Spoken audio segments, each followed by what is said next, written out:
Hey guys, it's been a few weeks, so do apologise about that, but I'm back.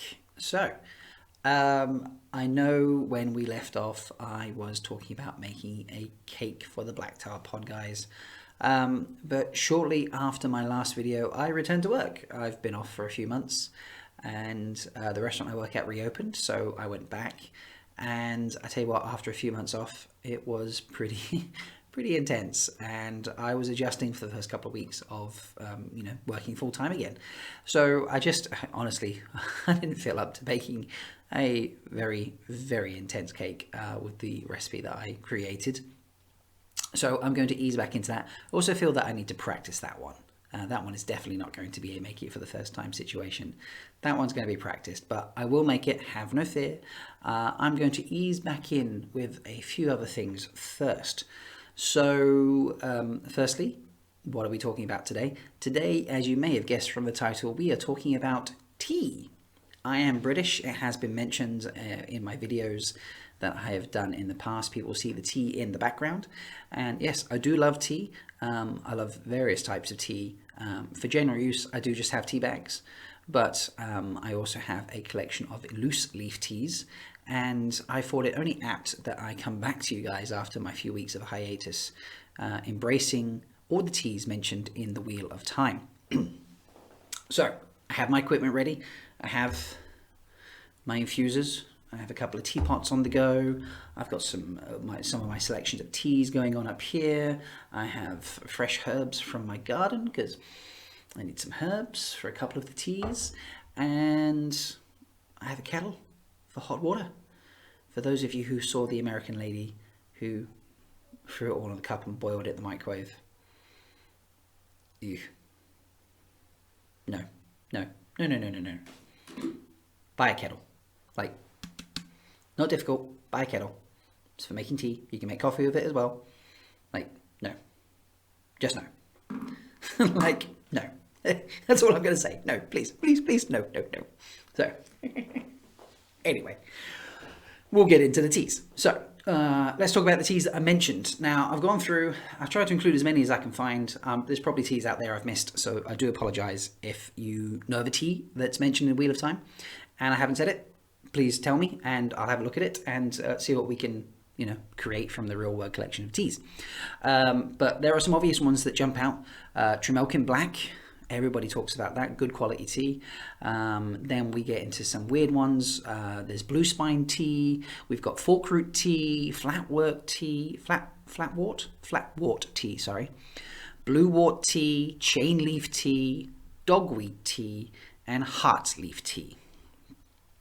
Okay, and I'm also going to dabble slightly in calf, but that one's more just a quirky little bit on the end of, what if calf was this? So we'll get into them first off. So first off, we're going to go with Trimelkin Black. Now that's a pretty standard tea from what I'm gathering in terms of just, drinking tea for the pleasure of drinking tea through the Wheel of Time. And, I read the descriptions. It was just, black tea was pretty much all that was there. So I've looked at black teas that we have here in our world, and I've come up with two that I think are a good choice for Trimelkin Black. Now the first one is Assam Tea. Okay, so I've got some Assam Tea here. Let's have a look at that. So look at that. So it's very fine, loose. I don't know how well you can see that. Sorry, judge my microphone there. So you can't really see it. My fingers, that's not really working. But there it is there for you. Okay, so it's a very fine loose leaf tea that I brought there. I'm getting, just a nice sort of, generic's not the right word, but the smell you would expect from tea coming out of that. Now that is dried, obviously, so we're not going to get a huge release of flavour from this just yet until we add the water. But there's the first option for Trimelkin Black. The other option I went with is a bit of Ceylon tea. Okay, so that was the other one I looked at. The two differences from the tea. So Assam, it's quite a rich tea. It's meant to have quite sort of a malty, almost savoury flavour. It's what is usually used for breakfast tea. So if you ever have a breakfast tea, that's typically what we have. Whereas Ceylon tea, now this is a Sri Lankan tea. It has quite a bold flavour typically. And you get notes of sort of chocolate, citrus, things like that. A little bit of the citrus there, not so much chocolate on this particular blend. But again, you know, the flavors really come out when it is infused with hot water as opposed to, you know, sniffed dry, because that's obviously not how you're meant to have your tea. But this one is slightly coarser. I don't know how well you can see. So try not to pour tea all over my computer. But yeah, so it's still fairly fine, but a little bit coarser. So those are our first two teas. So let's get the kettle on. Get that boiling. So I have two teapots here. First one, tea in a teacup. Maybe I should wait for that. We'll come back. Okay, so kettle's boiled now. You can actually hear me again, which is good because that was rather loud. So as I said before, I have my little brewing implements. Okay, this one comes with a cup. It actually fits together. It's quite nice. So, but yeah, that's that one. And so I can do both teas at once. I also have my much larger teapot, which also does loose leaf. Now in this one I have the Ceylon tea, and in this one I have the Assam tea. Now typically I always put in a few teaspoons of whatever tea I might be drinking, so there's 3 teaspoons in this, and because that's a larger pot for the Ceylon, I've gone with 4. You want to let that brew for a few minutes when you put in the water, so I'm going to do that now. Okay, so let's take off my lids. Got my nice groovy retro kettle here, and just want to pour that in. Oh, look at that. That looks lovely. Do you know what? Because of the way this strains out, I don't know how well you can see that, but you can see it just pours slightly out the bottom. I can fill the cup. There we go. And it will just slowly release through all that beautiful black tea. Can you see that there? Look at that. That's fabulous. So I'm going to let that sit and percolate through there. Now this kettle is, this pot is very different. The holes are quite large and numerous throughout it all, so I'll just pour the water straight in, and that will instantly fill the kettle up, and it will sit there and brew in the process. Look at that, lovely. Fill that about 3/4 of the way. Obviously I have warmed my pots prior. Always warm your pots if you're making a pot of tea. If you're just making a cup, you're fine. How are we doing here? This is making its way through nicely now. Look at that lovely dark tea there. Oh, it smells beautiful. We'll top that up so it keeps filling the pot. So 2 very different styles of brewing the tea here. Obviously in my clear pot here, I'm going to put the lids on now so we can intense the flavors. Now, obviously in this pot here, which is going to get very hot in the bottom, so I won't touch it too much, you will find that it's a percolator style, that the water slowly comes through and it just infuses with the tea that way, but it still will infuse with the tea because of the small slits in the bottom where the water comes through. Whereas in my other pot, put that back down, hot tea, do be careful, don't burn yourself. Whereas this one is much more just the open, the classic sort of loose leaf tea holder. The water just escapes straight out and it continues to brew much as you would brew your tea bag in a cup. So I'm just going to give those a slight stir. 2 different spoons, 2 different teas. So, you know, yeah, that one is, I mean, you can just see it's all caked up on the spoon. So depends on my mood of tea. The finer the tea, the more likely I am to use my clear one, because I like to have the, you know, I don't want the tea coming through into the cup.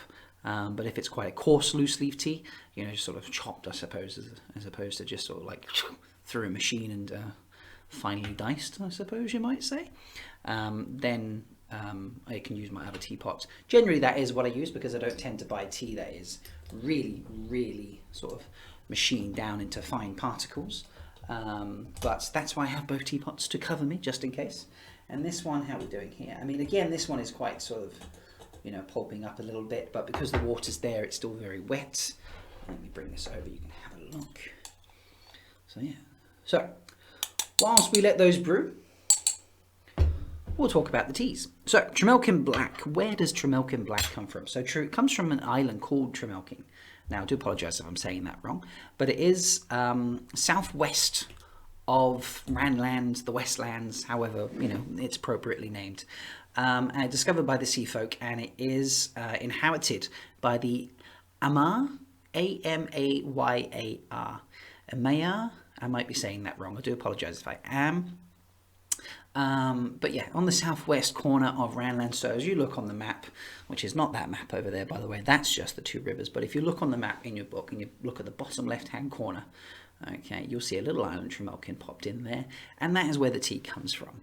Now, it seems to be drunk fairly just sort of commonplace around. Everybody seems to be drinking Trimelkin Black. That kind of seems the standard tea. And that's why I've picked Assam and Ceylon, because, you know, Trimelkin Black is not just your bog standard tea, but it is drunk widely. And Assam and Ceylon, they are considered good quality teas.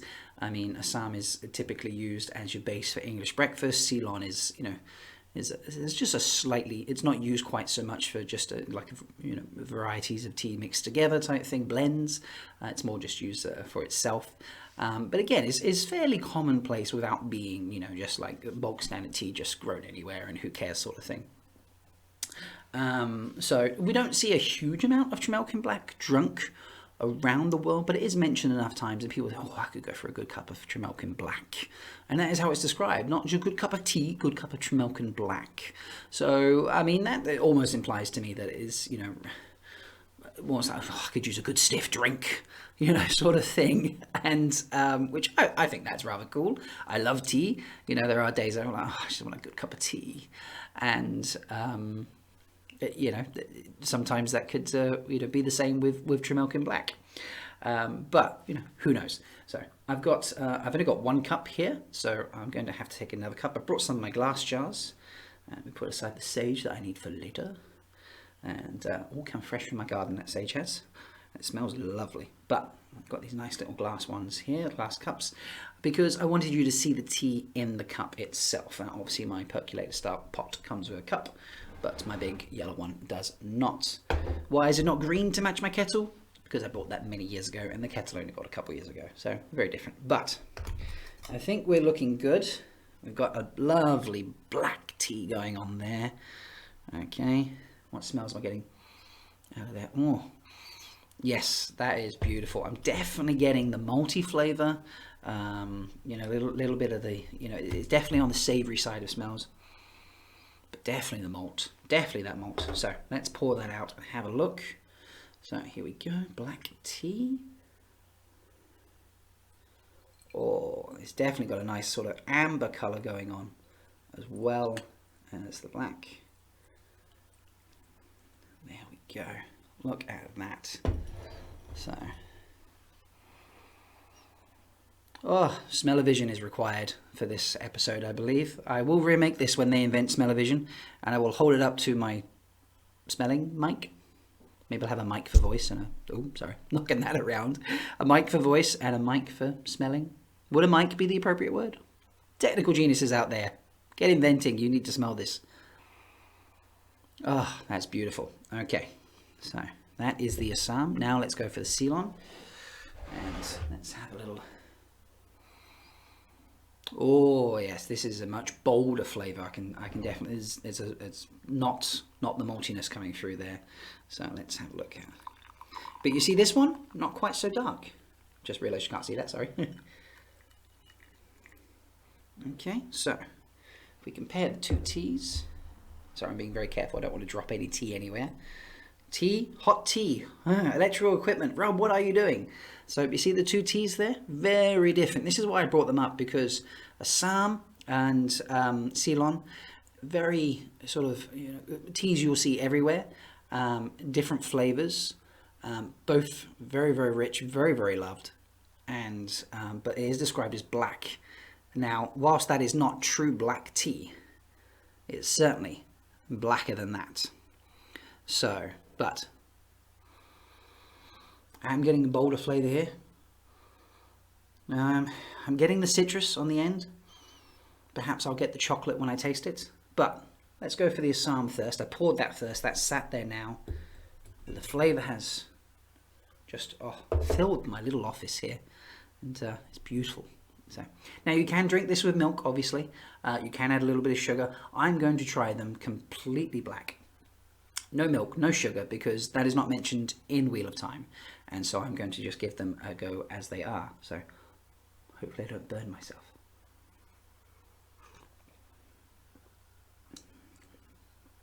Definitely getting the savouriness.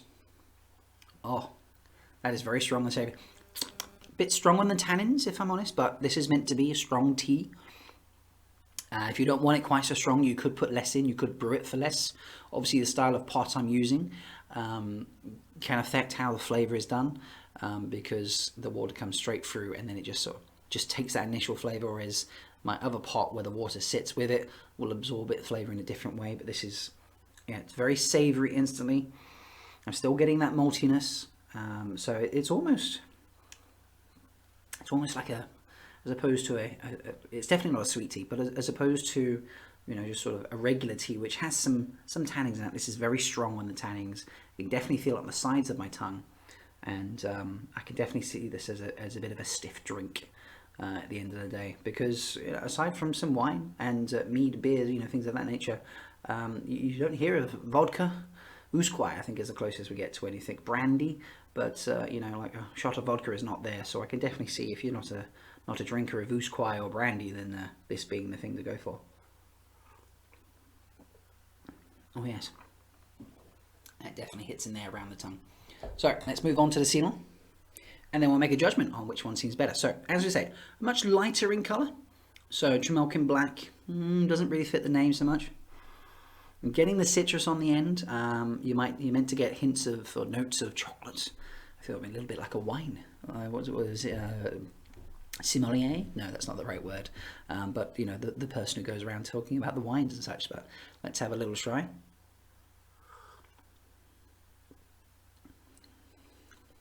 Ooh, a lot of the citrus coming around there.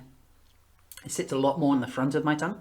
As I'm getting a little of tannins on the side, but on the front of the tongue, I'm definitely getting a lot more of the flavour. It's definitely affecting the taste buds around the front, which is where it's less sour and more sweet. Still not sweet. Still, you know, this is a black tea. This is not a sweet tea, but it's a very different flavour to the Assam, and I'm kind of torn at the moment.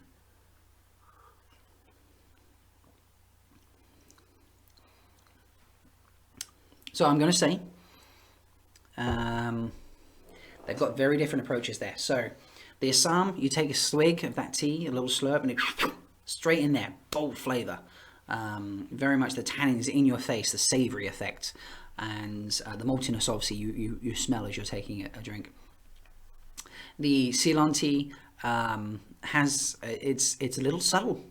At first, you take a little slurp, you get the citrus on the front of your tongue type thing, just on the sides there, and it then very much just sort of like grows in your mouth, and the flavour just comes out. So I'm very torn. I've definitely seen the teas described as instant flavour, and then other teas that sort of just there and just build.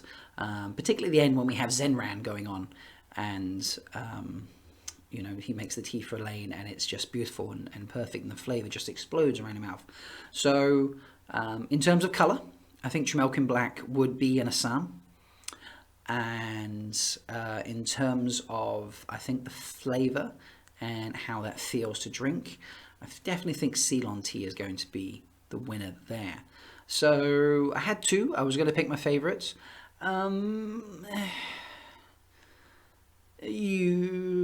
Same principle as an actor, I'm going to go for there. You can dye the tea or make it look darker. You can't really change the flavour properly. So we're going to go with the Ceylon tea is the winner there for Trimelkin Black. So that's the first one out of the way. Let's move on to our next. I'm going to talk about Blue WoT next, and chain leaf tea. Okay, so these are two teas from the Two Rivers that obviously Nynaeve will be familiar with. Let me just move these all away so that I don't spill anything over. You suddenly see me fizz out and it's just, half the video's gone because I spilled tea on my laptop. Don't do that. But yeah, Blue WoT tea and chain leaf tea, both used in the Two Rivers to quell a queasy stomach. And Blue WoT is also a tea that can be used for dyeing cloves blue. So probably more sought after in that respect because of its trade abilities. Chain leaf tea, I think, would be the common tea that would be drunk if you weren't feeling that well. Now, if you were to equate that across to a tea that I could use here, you're not going to go for a black tea on this one to quell a queasy stomach. You're going to be wanting things of a different variety. So you're going to be looking for a ginger tea. Ginger is a natural nausea suppressant, and you might want to throw in some lemon there. Lemon is very cleansing. The citrus there is going to be a good effect, and lemon and ginger are a good combination together. The blue WoT tea, now lemon and ginger is not going to dye your clothes blue. I could probably find a herb that would dye your clothes blue, but I doubt it would be useful for making tea. I could be wrong, but that was considering I wouldn't have had it in my pantry. It's not something I felt I could make for you. I do have lemon and ginger tea, but again, not that exciting. It's not loose leaf tea, and that's mostly what I want to talk to you about today. So, but just to cover those two off, blue WoT tea and chain leaf tea, both common in the two rivers, probably chain leaf used more than blue WoT, but yeah, used to quell a queasy stomach. So if you're ever feeling sick, pop a bit of ginger tea in a cup and have a little swig, maybe ginger and lemon. I mean, failing that, obviously we're talking about tea today, but if you were just feeling queasy, go for anything with ginger, ginger beer, ginger ale, and that will help settle your stomach because of the natural nausea suppressant effect of ginger and the cleansing effect of lemon. But that's those two teas covered there. I'm going to clean my setup and get ready for a new round of teas, so I'll be back in just a moment.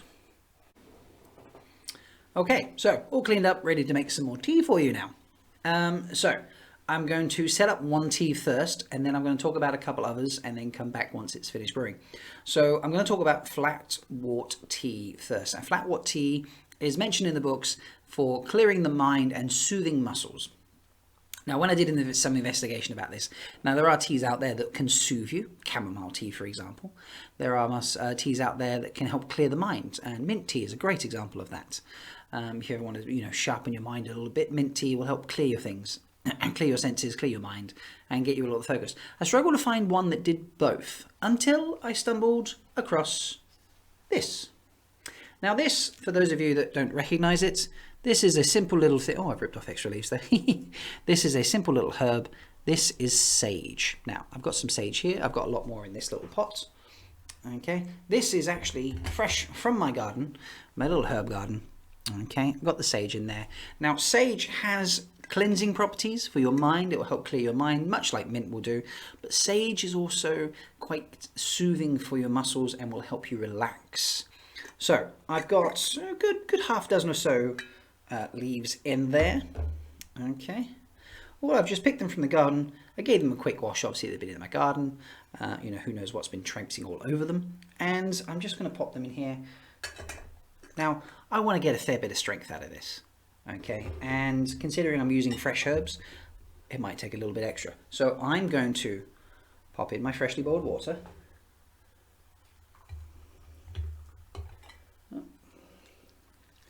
There we go. You see the water slowly coming throughout the bottom. I'm using this teapot here because it will work its way through. There you see the tea all on the bottom there, the sage. A bit of the reflection getting in the way, I do apologise. But I'm going to get that nice and full. I'm going to let that sit there. There we go. Get that all topped off. Let that sit there for a full sort of 8-10 minutes. I really want to get those sage leaves sort of wilting down and the essence of them coming through. You could also rip up the leaves before you put them in if you wanted, but I just wanted to throw them in and do a much more just natural way as opposed to trying to speed up the process because I want to let that brew properly. So while that's going on, we're going to talk about a couple of teas that I'm not making today for a couple of reasons. So we have blue spine tea and dogweed tea. Now, for those of you that aren't familiar, blue spine tea is an Aiel drink, so found in the waste, that I believe Sorillia talks about. Am I saying that right? Sorillia talks about using on some apprentices occasionally. And there is dogweed tea, which is a Nynaeve favourite that she has used on some of the Emin Fielders on occasion. Now, both of them are described in the books as being very unpleasant in their taste, and they're used to cure sullenness and sulkiness. So in essence, that's basically a deterrent for getting a second cup. It just tastes so disgusting that basically I'm going to force you to drink this because you're being a moody little madam or sir. And every time you're moody or sulky or just being ridiculous, I'm going to make you drink a cup of this. And that will be a normal deterrent to say, stop being a madam or a sir. Stop being sulky. Get over yourself. You're being a child. I imagine it's probably used more on teenagers than children. Or maybe the occasional adults. Not looking at anyone in particular. Shall we say a Thatcher, maybe? Sen? I didn't say that. But can you imagine... I just got a vision of Nynaeve trying to force Sen Bui. Like, drink this tea. You will drink this tea. I don't think that's going to work so well. But that would be very entertaining, would it not? I wish, honestly, that you could smell what's going on in here as that sage is just releasing in the hot water. I'm getting the sage just waft around my little office here, and it is beautiful. It is. We're getting a small tint color change to the water. As I say, this does need to brew for a while. I don't know how well that translates across, but you can see it here in person. So we're going to let that sit there and continue to just brew away. I'm going to give it a little bit of a stir and try and get the things going a touch more. But oh god, oh, that smells incredible. It smells like a spa, if I'm honest. You ever go to a steam room in a spa? You get that smell. What is that smell you get in the steam room at the spa? Tell you now, it's sage. It's got to be. But while that continues to brew there, we are going to talk about one more tea that I can't make. And that's because it's extinct. I'm not making that up. It really is. So, heartleaf tea. Heartleaf tea is used in the Wheel of Time to prevent pregnancy.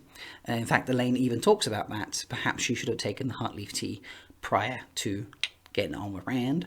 After the bonding, they did extra. Is that the double bonding before the actual double bonding later on by Andron and Pavara? Well, we won't worry about that just yet. But yeah, heartleaf tea is drunk in the books to prevent pregnancy. Now, I studied up on this, and there is a plant known as heartleaf. And it is found in Japan, southern China, and Southeast Asia. But although it has many, many medicinal uses, it is not used to prevent pregnancy and will not prevent pregnancy if you drink it before, getting it on with your dragon. Sorry, the innuendos are flying out right now. But I then looked up other herbs, and I just tried to find herbs that would prevent pregnancy, if that was a possible thing. I mean, maybe this is. But I seem to have stumbled across something now. I don't know if this was accidental or Jordan knew about this in his studies. But it is suggested on the wiki that heartleaf tea is a reference to an extinct plant, okay, called, let me see if I get this right, Silphium, Silphium, or, and I'm not making this up, laserwort. I like the first name better. I've got to be honest, Silphium sounds a lot better than laserwort. All I'm thinking is Taserface from Guardians of the Galaxy, and that's not right when we're talking about a tea to... I mean, that would prevent pregnancy as well. I mean, if that was your option for getting pregnant, Laserface, I mean, he seems like a pretty crappy individual, and it is, without trying to knock him too much, like, not the prettiest of people. Looks aren't everything, and I really do believe that and mean that. But he's a crappy person. So I feel like just on the type of person he is, like the way he betrays people, that he would be a pregnancy deterrent. But Silphium, let's go with that. So it's actually a variety of giant fennel, of all things. It's not like a herb or a flower. It's a giant fennel. And for anyone who doesn't know what fennel is, that's kind of an aniseedy flavor. Great to put in food. Fennel seeds, actual diced fennel. I believe it's made in the use. I do apologize about that. Used in the making of things like sambucas, being aniseed flavor, if they're not using aniseed already. It is, a giant fennel, and it was once found in the city called Cyrene, Cyrene, I believe I've got that spelled correctly, and that is found the northern tip of Africa. Okay, and this fennel was actually heart-shaped, and it was prized by the locals for its ability to prevent pregnancy. So, providing I'm not just making that all up, I mean, I'm not a herbologist, I'm not naive, I don't know my herbs inside out like that. I mean, you're lucky if I can grow herbs sometimes, despite the fact I try to garden. But that is what the Wheel of Time wiki is telling us, and I love that idea. I think that's great. I think if that were a real plant, I mean, God, Christ's sake, you just drink a cup of tea before, you know, that would be very simple, very non-invasive, very natural. But yeah, I like to think that Robert Jordan said, I want to have a tea as some sort of, because they don't have they don't have vaccines and, you know, doctors and nurses in the general sense. I mean, when you've got the one power, you know, like you can heal things. All right, not everybody goes there in the current time of the books, but in the past, you know, in the age of legends, anything could be healed short of basically, you know, you just had your head chopped off. And probably even then to a certain extent. So you don't have pills and potions, you don't have headache pills, you don't have, you know, this is not how they did things. So having a tea, finding a tea that could help prevent pregnancy, that seems to make a lot of sense to me. And I would like to think that Robert Jordan wanted that when he decided to put, you know, some sort of tea or some sort of beverage or something you could drink or eat into the books.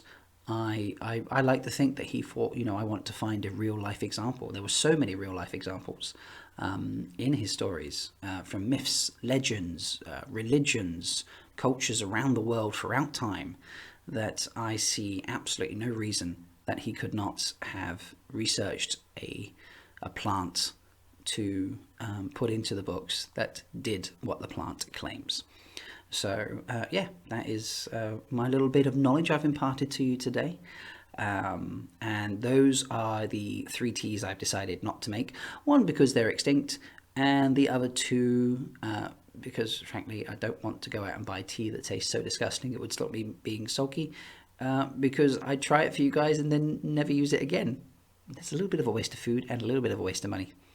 And I'm not into wasting food or money. So, yeah.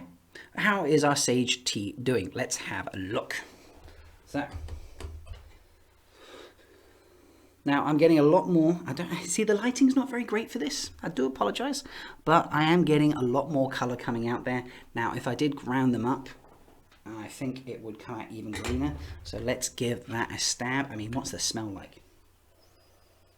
Oh, this is beautiful. The smell here, we need smell-o-vision. Put it up to the mic, sniff the mic. Oh, it's just incredible. It is incredible. It does absolutely smell like a spa. That's the only way to describe it. So let's just sort of, you know, let's, without breaking my teapot, we'll just sort of chewy them up a little bit. Break up the leaves slightly. See if we can intensify the flavor. When you are using herbs as opposed to dried, you're using fresh herbs opposed to dry herbs or dry tea. If for some reason you have access to fresh tea, you do need to brew them for longer because they're already hydrated. Okay, so they don't absorb the water instantly. So when you use dry tea, obviously it's dehydrated. You add the water, the tea absorbs the water, and in the process releases its flavor back out. When it's already hydrated, the flavor is contained. The cells are, you know, they're in place. They're in structured positions. So you have to find a way to make them release. Now, hot water obviously does do that, but if you break them up manually as well, it will help too. But you need to brew it for longer for the water to have the effect. And also, you know, giving it a little stir around doesn't hurt either, to get the motion going. So I'll just give that a little go there as well. Now you can, actually I'm going to demonstrate this to you. It is hot, so do be careful if you do this, but you could take it out, the action of the water draining and going back in and then draining back out. There's also a much softer version of that muddling, okay, but I think we've done enough and I'm going to pour it out and have a try. I have never ever tried sage tea, so it's extremely light in color. Now imagine if I used a dry sage, or I muddled the sage really quite firmly before I poured in the hot water. I would get a stronger colour going on, but that does have an ever so slight green tinge. I don't know how well the camera is going to pick that up, but as I say, it does smell lovely. Ah, oh, beautiful. So let's have a little try. It's very hot. Obviously I did boil the kettle just before talking, and water does not cool down that quickly. So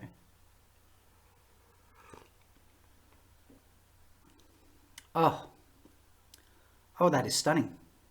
Oh my god. Wow.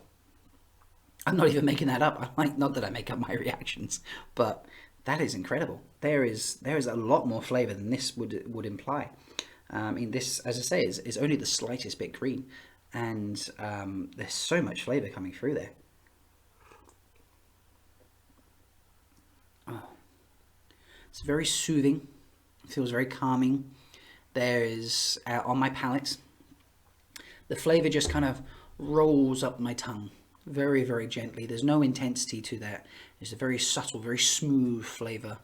I say, if you've ever been in the steam room at the spa, or just a steam room, the sauna at the swimming pool, things like that, that's that smell there, but so subtle and just calming in there. I'm like, oh, that is just absolutely serene and perfect. Is the only way to describe that cup. I think I may have just discovered my new nighttime tea. This is just, I wonder if sage tea is a real thing. I mean, I didn't try to find it in the shops. When I saw sage tea, I'm like, I've got a herb garden, I've got sage, I'm sold. Like, I don't need to buy sage tea. But this is lovely. It's so subtle. I couldn't even compare it to green tea. Green tea has a very different flavour to this. I know you can get flavoured green teas as well, and different green teas that have different attributes to their flavours. But this is something else, even to green teas, and it's very, very smooth, I have to say, very subtle. And I keep using the same words. It's exquisite, I've got to say. I can definitely see how that would be calming to the mind. I don't know if my muscles have calmed down yet, but perhaps the sage takes a while to affect. But yeah, that is lovely. Okay, so we are now on to the last tea in the series that I have decided to talk about, and that is quite possibly the most famous tea, and quite the most sadistic is not the right word, but the tea that people are most concerned about is a tea that is discovered when Nynaeve and Elaine are on the run, so to speak. They pop into a weaver's, dressmakers, because Nynaeve notices an emergency sign for the yellow Arja hanging outside. And so they go inside, and she gives the code words that are appropriate. And the message is given: all sisters who are loyal to the tower may return. I'm paraphrasing there, but that's pretty much what it said. Obviously, this is after the tower has split and Elida is in charge, and the sisters in exile, mostly blue, are in Saladar, and they are trying to find them. Now, forkroot tea is just a simple tea. There's nothing crazy about it. There's no darkness in colour described or anything. It's a very light tea with an ever so slight hint of mint. Just that little bit there. And Nynaeve even comments on that, how nice it is to try and soothe the woman's nerves. So we're thinking about that. I wanted a tea that is, not overly complex, but has nice flavours, very smooth, very simple, very easy to drink. Obviously, this is prior to knowing about sage, but I don't think sage would fit anyway. And so green tea is what occurred to me. Now, you could just use a standard green tea, but I didn't want to do that. So I have, let me bring it over. This is my green tea. Now, this is a company in the UK, so it's not even in my hometown, but I bought it when I was down in London, and it is a green tea known as Buddha's Tears. Now, I thought that was quite apt when I was looking for a green tea, because, it does leave the Aes Sedai feeling a little sorry for themselves. And yeah, Buddha's Tears seemed appropriate. Now, as opposed to a loose leaf tea, Buddha's Tears is actually little balls. Okay, so the green tea has been dried and curled up into these little balls, and they're all wrapped up, every single one. And They're just all in here. Oh, and I lost one. It's run away. So now the recommended way you do these, 8 to 10 tiers. Tiers? 8 to 10 tiers. That's a lot of tier. But I've got a large pot, so I'm going to go with a few more than that. I'm going to put, I think about 14, not quite double the amount, because this is obviously designed for a single cup. So we've got, and just there we go. Now, how, Rob, are you going to add a little touch of mint to this, are you saying, Rob? Well, I'm going to do that very simply, because I have some mint. This, again, is from my garden. I brought a simple mint plant from the supermarket and planted it in a pot, and it just grew like wild. If you choose to grow herbs by yourself at home and you think, I want some mint growing in my garden, any variety of mint, plant it in a separate place that you do not mind being taken over, or a pot, a sizable pot, because the mint will grow mad. Mint grows like wildfire. Mint grows faster than balefire jumps around, because it is, I don't know why, but it just grows at exponential rates and expands, and it is quite a durable plant, so you can pretty much plant it anywhere and you will be fine. But if you just plant it in the middle of your veggie plot or your herb plot, whatever, it will take over the plot. So plant it in a corner that you don't care about, in terms of whether it takes over the space, or a pot so that it can just expand into and be happy and live in and not destroy anything else, and you will be golden. So that is my little gardening tips on mint. So I just want a little bit of mint going on, so I'm just going to pluck off some leaves from the top, a little bit of a rub, and I'm going to pop those in. Oh, you need the smell-o-vision, guys. Fresh mint is incredible. And of course you can eat these leaves, you know, you give mint a wash and you can just eat it straight. It's lovely fresh, great mintiness in your mouth. But yeah, so that's the mint that we're going to use. So I've got my boiled water here. I'm going to pour it into the pot, and we are going to let that brew for a little while. Now we will get a much intenser flavour. Intenser flavour? Much more intense flavour from the Buddha's tears than the mint, because the Buddha's tears are dried, as opposed to the mint, which is fresh, as we've just discussed with the sage. It does recommend that we brew for 8 to 10 minutes. So I'm going to leave this on its own. Just going to give that a little bit of a stir. And we are going to let that brew away for a short while. And I will bring you back to that once we've had our discussion.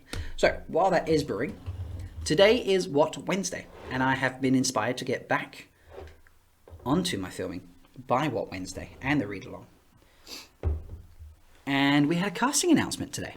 Now, we knew about these, I'm going to keep drinking the sage tea, by the way. So, you know, whilst you sit there and listen to me talk about Wheel of Time, I'm going to enjoy my sage tea and soothe my mind and my muscles, and you know, just enjoy myself.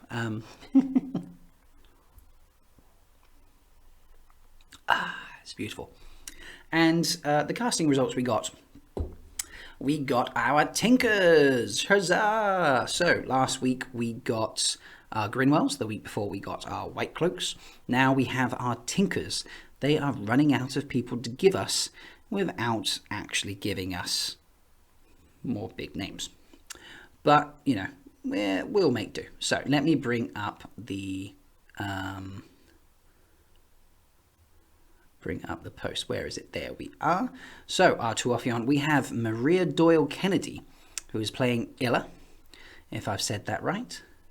And then we have Narinda Samra, I do apologize if I've said that wrong, as Rayan. Okay, great Twitter name there, by the way, Kaleidoscopes. Love that Twitter name. And we have Darragh McCormack playing as Aram. Now, I hear you, John, from What Up. You're loving this. You'd be like, yeah, I predicted it was Aram so many months ago. Woo, woo, woo. And kudos to you, sir. Well done. He was dropping hints about being a tinker, so can't blame him too much. However, there's a little bit of sweet for me, because if anybody follows my podcast or me teasing John a little bit when he was asking who people were going to be, I did do on a fun theory that Zuka Hoyle, Phil Snowden, and Darren McCormack were all going to be part of Andor in terms of royal family. So I had them tagged as Elaine, I had Daryl tagged as Gawain, and Phil tagged as Gareth Bryn. Now, there's no reason that Azuka still can't be Elaine and that Phil still can't be Gareth Bryn, which I think would be great. But sadly, we do have our, not sadly we have our Aaron, but sadly Daryl will not be playing Aaron. He will be playing Aaron. So, Marcus, watch your back. That boy's going to try and chop your head off. Or steal your girl. I mean, I don't know about you, but I always got vibes that, you know, he loved Faye a little too much and was like going to run away. Not that she'd run away with him, but he'd try and run away with her. But we did have that casting news today, and I would like to say welcome to the Madhouse. Twitter time, I'm sure, will embrace you and welcome you. And I look forward to seeing you on the screen.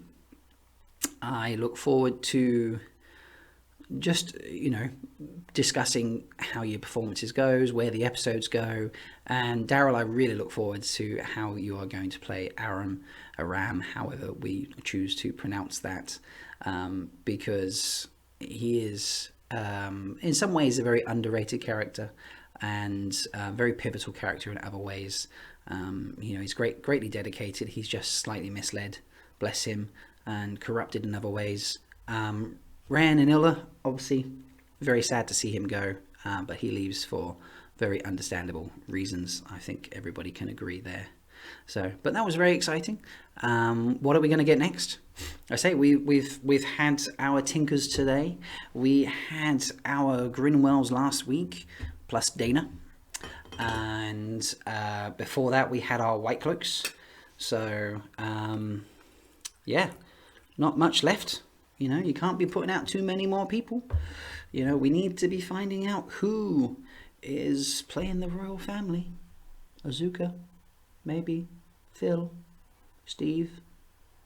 Are we getting Steve Gate back? Are you keeping Steve? You better not be keeping Steve. Don't be keeping Steve. Dana. Don't be keeping Dana. No.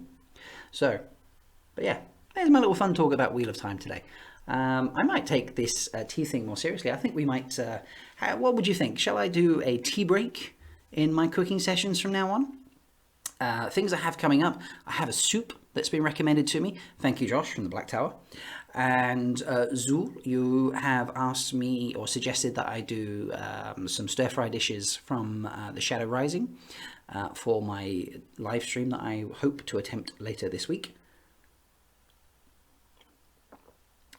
It's a great tea. That is such a great tea. Yeah. Sorry to keep going on about. And I still want to make tipsy cake and the Aiel goat stew. So these will all be projects I'm working on. I think I'm going to commit to doing cooking on a 2-weekly basis, because I think that's slightly more realistic with my return to work than previously done. And it takes a little bit of planning and slightly more time consuming to do, especially if I need to wait for stages. For those of you who have watched me make sweet buns, and while they were great, boy, did they take a lot of time sitting around. So that's how we're doing there. Let's check on our fork root tea. I've saved this to last just in case it knocks me out and I fall asleep and you end up watching 4 hours of me passed out on the floor, which may not be very entertaining, especially considering you can't see the floor in my office. So how are we looking here? Excellent. All the Buddha tears have fallen apart. Where's my spoon? I've lost my spoon. I'm just going to use the back of this pen instead. So as you can see, the Buddha tears have all started to come undone and unravel. As I wanted, I'm getting much, much stronger on the Buddha tears, the green tea flavour, than on the mint, although I can smell a little bit of mint in there, which is exactly what I'm going for, so fingers crossed. We'll leave that for a few more minutes to let that finish off. Here we go. We have our fork root tea. So obviously you can't do smell-o-vision. Just smells like green tea, which is wonderful. So I've got my lovely clear cup here.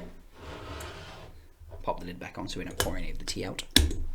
But I'll pour it here so you can have a look and see what it looks like.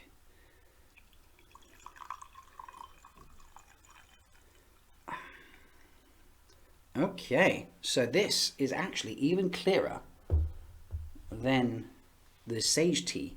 Or no, actually, no, I take that back. It does have much greener hints. You can see that on there.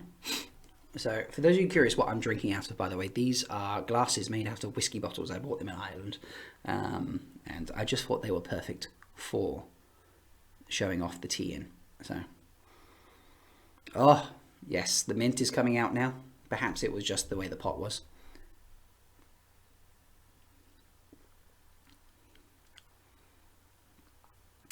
Divine. That is beautiful tea. It's cooled to a lovely temperature. As you can see, I can hold the glass very nicely. And there is just the faintest little hint of mint in the background there, which is perfect because you do want to hide the effects. You don't want people drinking mint. Don't drink that, you know, because I can channel and I won't be able to channel if I drink this. But that is great. So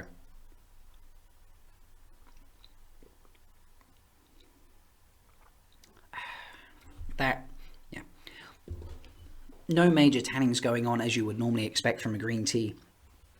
Little bit, just the tiniest little bit of zing on the end there, the aftertaste of the mint, but the Buddha's tears there, they've got a little bit of jasmine rolled into them, so that does add a little slight floral texture going on, probably helps hide the mint slightly. But there we are, that is our fork root tea, green tea with some fresh mint just thrown in there, and you have yourself some fork root. So, if your partner is a bit of a channeling madness, Black Tower boys, if you're feeling a bit overworked and you want to tame the taint.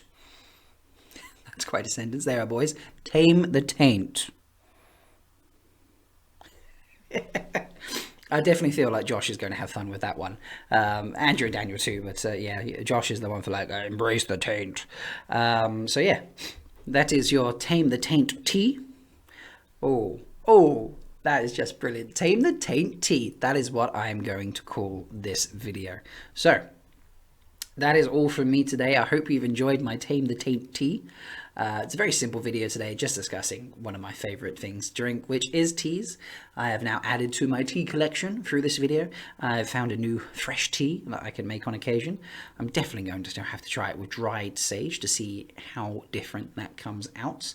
But with fresh sage it is beautiful. And Buddha's Tears, if you're able to purchase that, or just a good quality green tea. Doesn't need to be flavored. Don't get one flavored, and don't get one with mint, because the mint will be too strong. They will have made that so you can taste the mint with the green tea.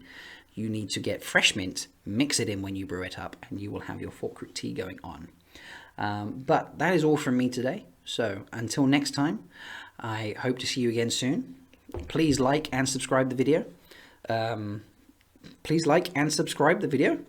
Please like and subscribe to the video, to the channel, because that does help me know what you enjoy. Please leave me a comment. Tell me if I've missed a tea. I'll absolutely see if I can make it, or at the very least discover what it could be made from. I mean, it could be something that's extinct.